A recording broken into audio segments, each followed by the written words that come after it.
Welcome to Movies, Music, etc., where we break down all your favorite movies, music, well, etc. I'm your host, Kay Sands, and this is The Breakdown.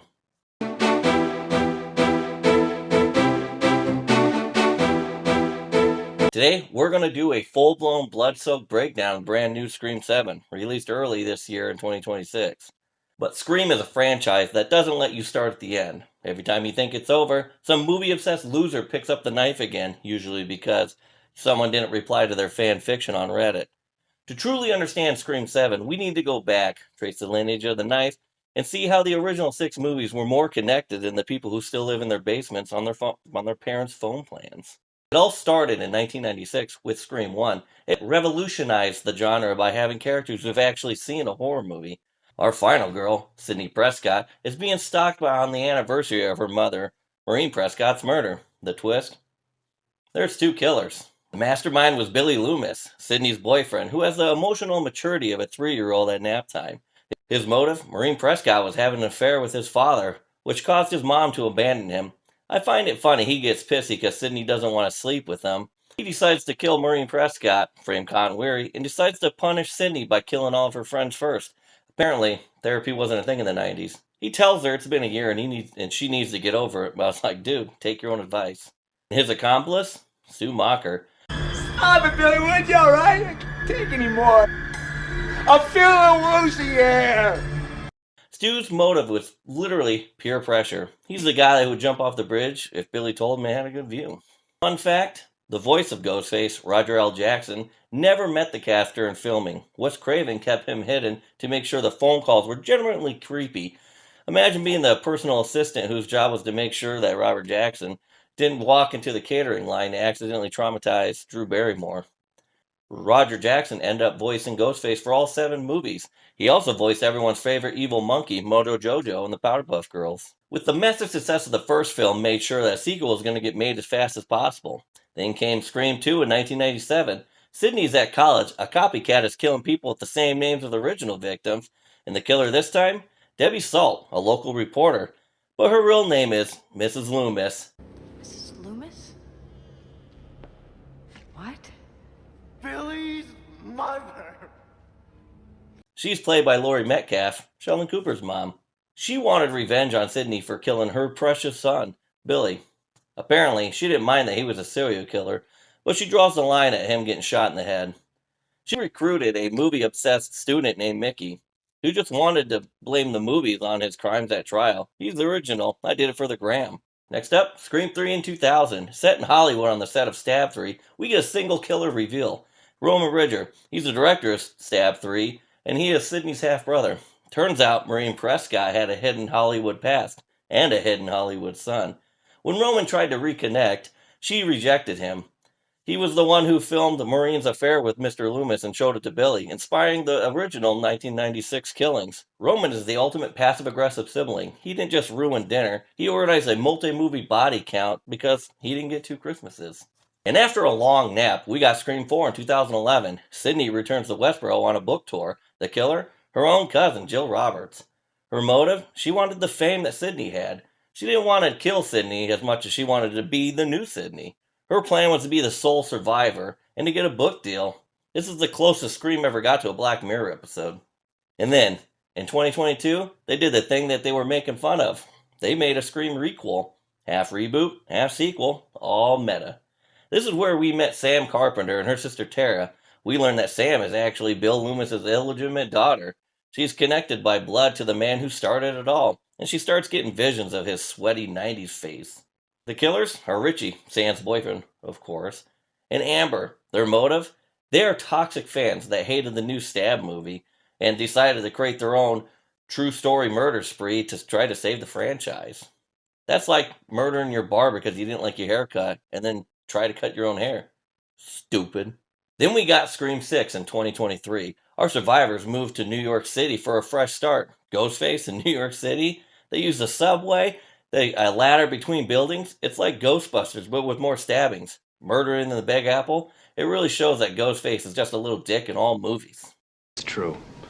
This man has no dick. The connection here is brutal. There are 3 killers, and they're all related to Richie. The killer is Detective Wayne Bailey, who is Richie's father. He recruited his other kids, Gwen and Ethan, to avenge Richie's death.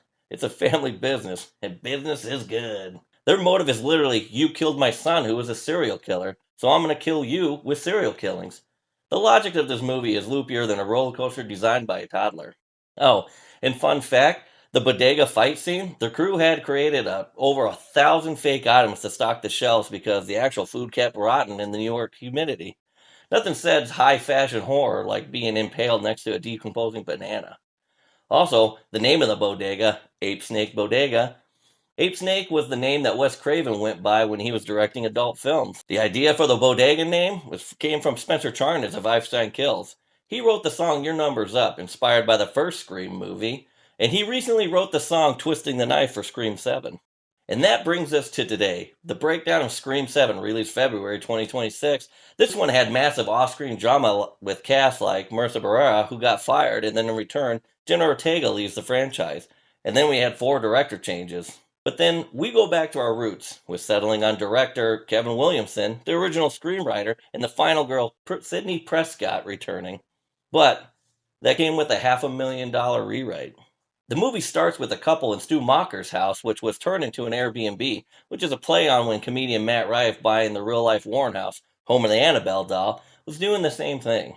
Then we get Sidney. She's living a quiet life. She's married. She has a family. But we're about to find out she still has that dog in her. The first phone call comes.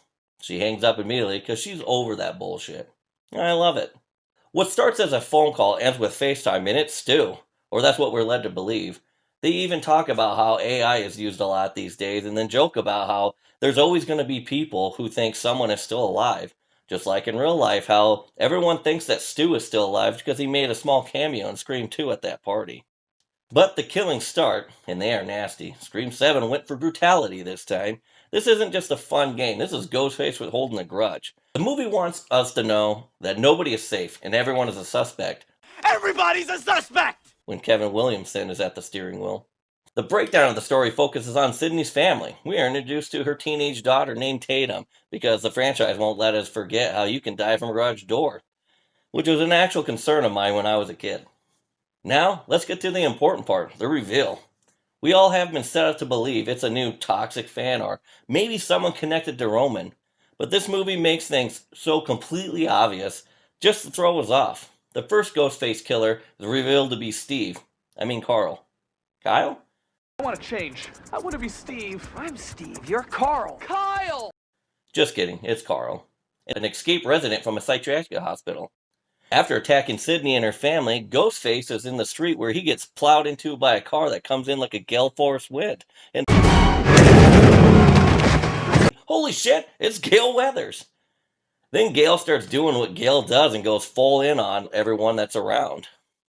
Like Sidney's next door neighbor and her son, who happens to be a super fan of the Stab movies and wants to start a podcast about them. See, super obvious. Almost as obvious when Tatum gets in her boyfriend's car and sees his laptop is open and an AI program is up with Stu's face on it. But like I said, it's just to throw us off because the actual killers are Sidney's neighbor Jessica. It's me! Jessica! She was inspired to be a fighter and to leave her abusive ex-husband from Sidney's book that we see in Scream 4.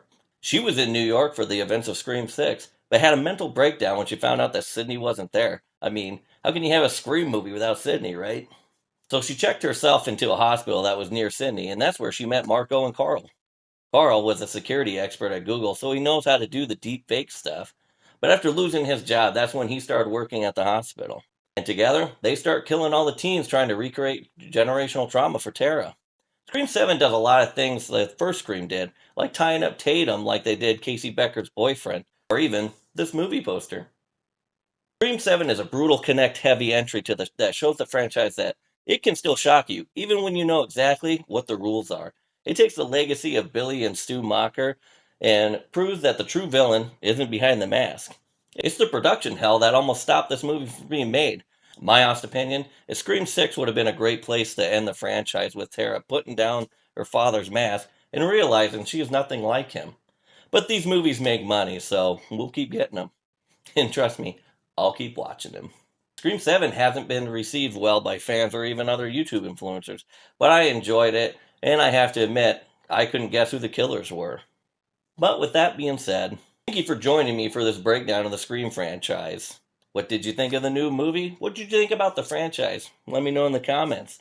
Till then, make sure to brush up on all your horror movie knowledge. You'll never know when you're going to need it on that late night phone call when you're all alone.